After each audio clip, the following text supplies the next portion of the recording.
So, Raven's season is coming up with 12 Angry Men. Correct. And The Odd Couple. Yes. Again, like two solid mainstays, Yep. standards of American theater. Yep. What will be the approach to make them fresh for audiences who have seen them before? Well, different. Each one's a very different play. I would say all three are very different plays. They kind of have this running theme of some of the turning point plays of the baby boomer era. 40s was Death of a Salesman, 50s is 12 Angry Men, and 60s is The Odd Couple. And looking at it from that perspective, you can kind of see the arc of the post-World War II growth of the country. And they happen to be plays that I was always really, really intrigued by. Now, part of the decision was directly tied into the economics.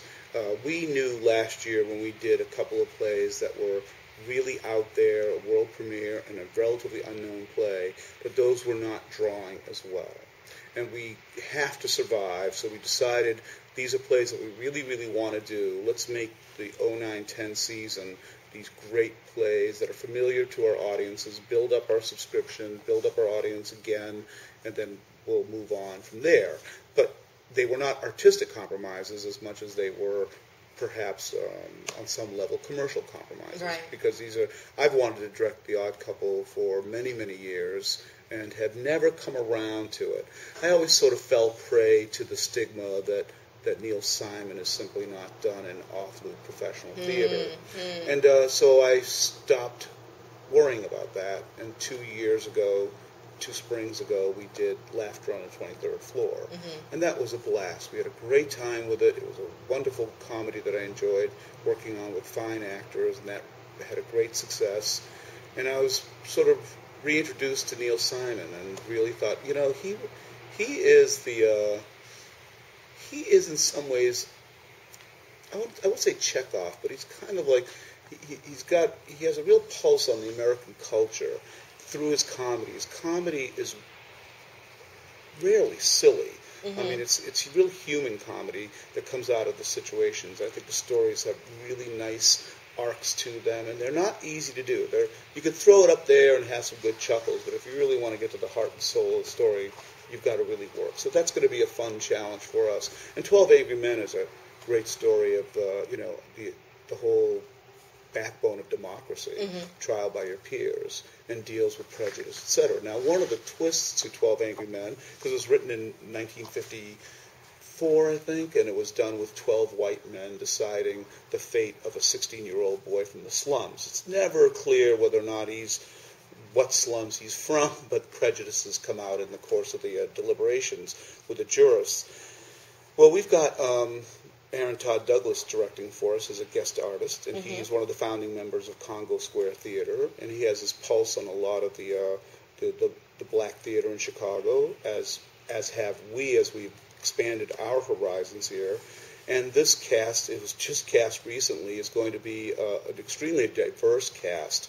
So we're taking the sort of a post-racial kind of an interpretation on a 1950s story. It's still going to be in the 1950s. It's still 12 men as jurors, not 12 men and women. So we're staying true to the original script. I believe there's another version of it that mixes men and women, but we're sticking with all men. But the cast is heavily mixed with Latino actors, black actors, and white actors, all working in the same stew to decide the fate of this 16-year-old boy from the ghetto. So I think that's going to be an interesting look on this story. So I would say that's going to something I'm really looking forward to. I look forward to it. Yeah. And you've seen Raven Theater through tough economic transitions before, like moving Raven here to this space. Yeah. What do you look forward to in this current financial era? Well, I'm not sure how long it's going to be before we get out of this recession. There's people say that we're out of the recession, but obviously you look around, there are many people that are still struggling really hard. What I'm hoping for is that we continue to build our audiences so that we can get the company on more stable grounds for building up the staff, building up the artistic staff, continuing our growth. We're in the world of tortoises and hares. We're a tortoise, and we've just been moving forward, and I think a lot of times there may be criticism that we're not moving forward fast enough. We're not, flying closer to the sun. But on the other hand, we just feel as if we don't have a safety net to fall back on. And so we have to use our guile, we have to use our talent, our commitment, and just keep building the institution.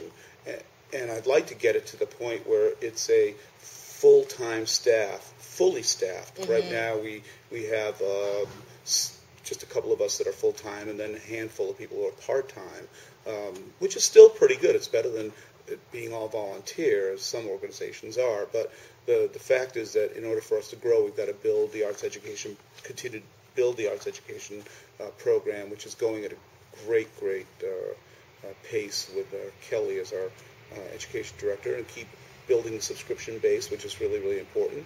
And then as we build that, then we can go into a formula that in the future years we can do what would be considered the familiar projects with the more risky projects, and map out our seasons so that we do a healthy mix of the two, and that's really where we're at. Well, the very best to you and to Raven Theater, and thank you so much for taking the time to speak to us. Oh, my pleasure. Thank you so much for having me as your inaugural interviewee. Of course. What a pleasure. Yeah. What happens with this? When is this going to be up on our site? He's the Probably this weekend. I'm going to be editing this weekend. I've never done it before. So. Oh, good. Please edit.